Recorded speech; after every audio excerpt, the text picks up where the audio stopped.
Com a palavra, nosso mensageiro, pastor Antônio.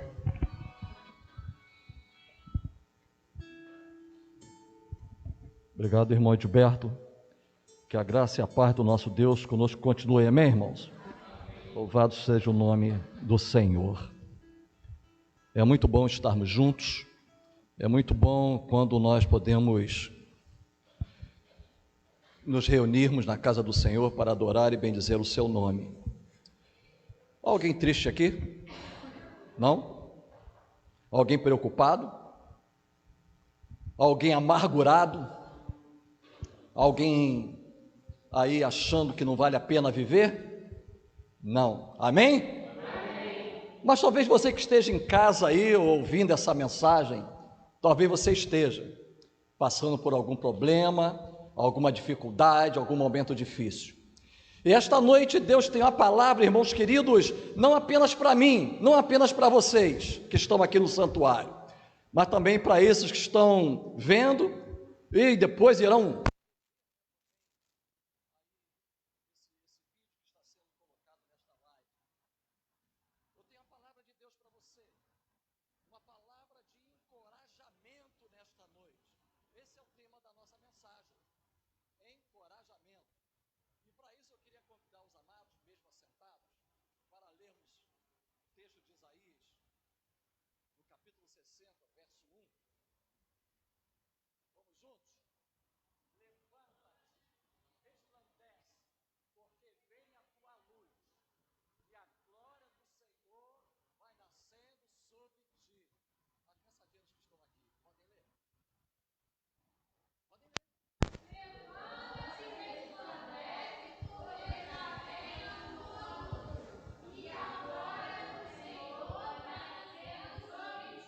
Agora tira a irmã Érica daqui da tela.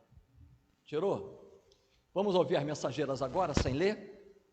Levanta-te, resplandece, porque já vem a sua luz, e a glória do Senhor vai nascendo sobre ti. Amém, glória a Deus.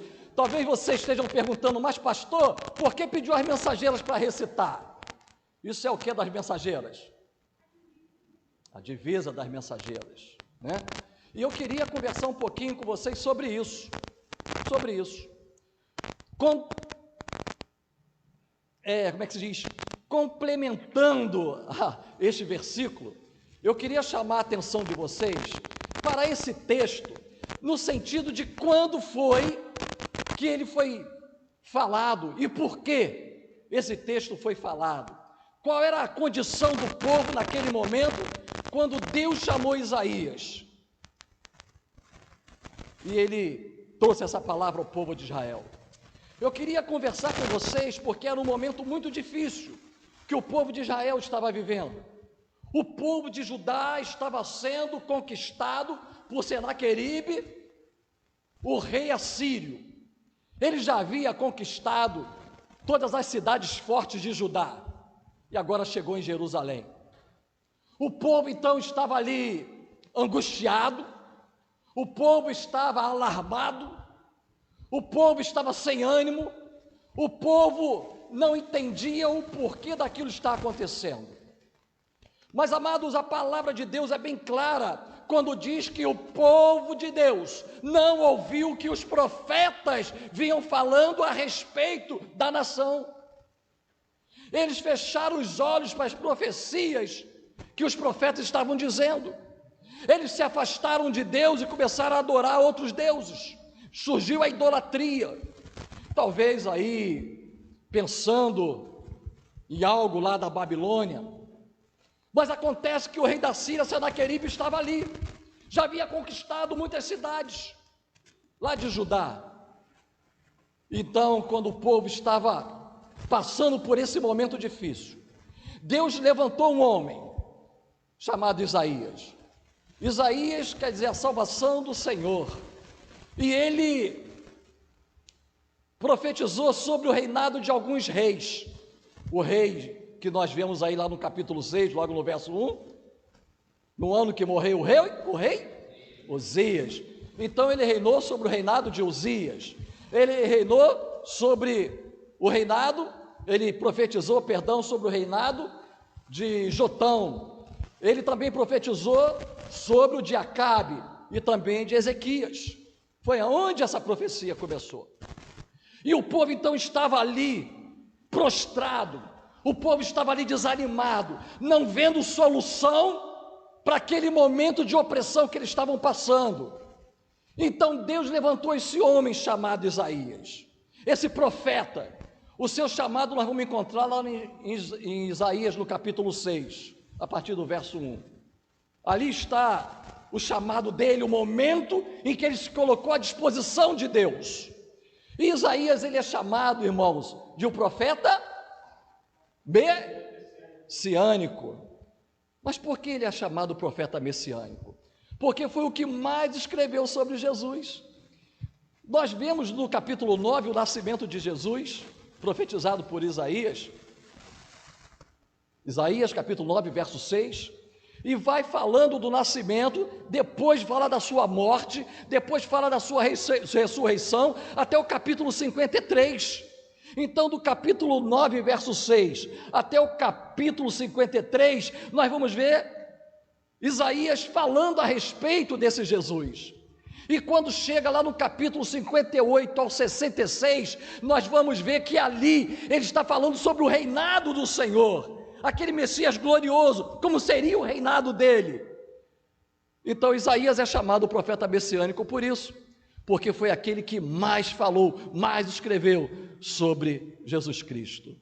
Mas vamos retornar aqui ao nosso texto. Então Deus chamou o homem, Deus chamou Isaías, e deu uma ordem a Isaías, e falou para ele: olha, vai lá e diz ao povo de Israel. Qual foi a primeira palavra que está aí, Talita? Qual é a primeira palavra? Levanta-te. Levanta-te. Algumas pessoas, elas interpretam como se as pessoas estivessem sentadas ou deitadas. Mas quando Deus... Porque é muito fácil nós tentarmos nos esconder de Deus, mas o que brilha não se esconde de Deus. O que brilha não se esconde de Deus. Vou repetir. O que brilha não se esconde de Deus. Ele brilha em qualquer lugar. E às vezes o nosso brilho incomoda os outros, né? Como o nosso brilho muitas vezes incomoda os outros. Lembram da lagarta e eu acho que é do vagalume e o sapo, né? A serpente, né? Vagalume e o serpente. Toda vez o vagalume ia ali, né? A serpente um dia querendo pegar o vagalume perguntou: peraí, por que você está querendo me pegar? Eu não faço parte da sua dieta, por que você está querendo me pegar? Ela falou: não, é porque a sua luz me incomoda. Brilha, meu irmão. Faz mal incomodar, não. Nós também para incomodar as trevas mesmo. Brilha, brilha, brilha, brilha, brilha. Levanta-te, resplandece. Já vem chegando a tua luz. E o restante do texto qual é? E a glória do Senhor vai crescendo sobre ti. Deixa eu parar aqui para conversar, irmãos, um pouquinho sobre essa glória do Senhor. Deus disse o seguinte: a minha glória não darei a outro. Mas então por que a glória do Senhor vai crescendo sobre mim? Por que a glória de Deus está em mim? É porque essa palavra, a Shekinah de Deus, nesse contexto aqui, não se refere a esse momento, aquela presença de Deus ali em cima da arca, né? Com aquela nuvem, o Shekinah do Senhor, presença da glória de Deus. Aqui está falando mais ao povo de Israel. Então, no meu modo de entender, na minha teologia, já que Deus não divide a sua glória com ninguém, Ele está falando da nossa glória. Não a glória do homem, porque a glória do homem ela começa e termina. Mas a glória de Deus sobre nós, ela não termina nunca, ela começa aqui e continua por toda a eternidade. Ou seja, quando Ele diz: levanta-te, tome uma posição, resplandece, brilha, é chegada a tua luz. E quando nós vemos que a nossa bênção está chegando, nós vamos dizer para o outro e falar assim: valeu a pena esperar, a minha bênção chegou porque meu Deus me honrou. Meu Deus me honrou. Você acha que Deus quer o pior para você, irmão? Você acha que Deus quer o pior para você, querido? Deus quer o pior para você, querida? Ele quer te honrar a cada dia, desde que você também o honre em espírito e em verdade. Quero terminar minha palavra nesta noite, né? Acho que já quase que eu passo do horário. Quero terminar minha palavra nesta noite dizendo para você: a sua angústia está demais. Você precisa de contentamento. Precisa de contentamento do Senhor na sua vida. O povo de Israel também estava assim. Estava se sentindo escravizado, oprimido. E Deus deu essa palavra ao povo, através do profeta Isaías. Coloque-te de pé. Brilha no meio do teu viver, onde você estiver. Não importa qual seja o lugar. É chegada a hora da tua bênção. É chegada a hora da tua bênção. E nós só podemos acreditar que a hora da bênção chegou quando nós, pela fé, acreditamos que ela é a verdade. Lembre-se que eu preguei uma vez aqui, eu disse para os irmãos que o nosso milagre vai depender daquele que o recebe, né? Daquele que o recebe. Às vezes o que é milagre para você, Diácono Sebastião, para mim talvez não seja. Você adquiriu um carro novo, um milagre que Deus fez na sua vida, que você tanto queria, mas para mim não é. Então, se foi um milagre para você, eu tenho que me contentar com o milagre que você recebeu. Mas as pessoas não entendem isso. Milagre se explica, irmãos? Milagre se explica? Não, milagre se agradece. Eu sei que Deus tem um milagre para nossas vidas no dia de hoje, porque a alegria no Senhor é a nossa força. Que Deus nos abençoe, que a graça do Senhor resplandeça cada dia sobre nós. Amém? Glória a Jesus. Irmãos, nós estamos encerrando o culto desta noite, né? Como nós fazemos sempre, queria convidar os irmãos para que os irmãos, aqueles que trouxeram o seu dízimo e sua oferta, poderá colocar no gasofilácio na saída. Se não trouxe o seu envelope de dízimo, tem envelope ali em cima com canetinha para você poder então anotar, tá bom? Irmão Sebastião.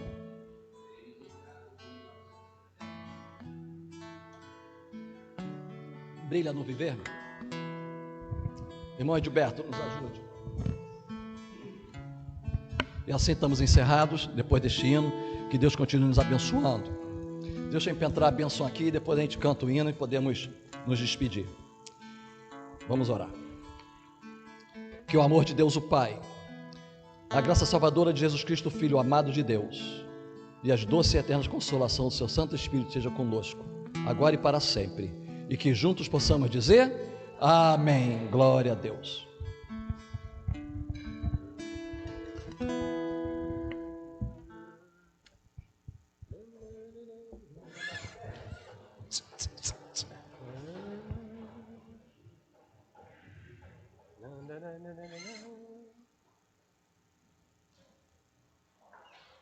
Não somente para fazer um feito singular, é mistério agir com muito ardor, mas das coisas mais humildes por executar, deve fazê-las com fervor. Brilha no meio do teu viver, brilha no meio do teu viver, pois talvez algum aflito possa socorrer.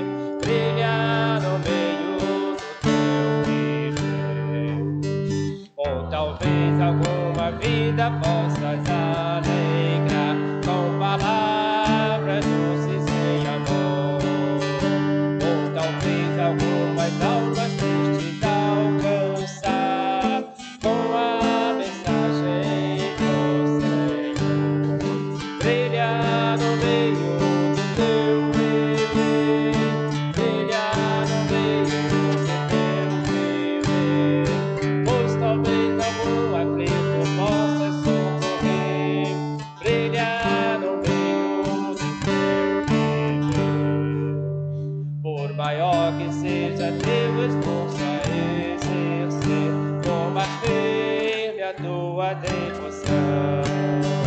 em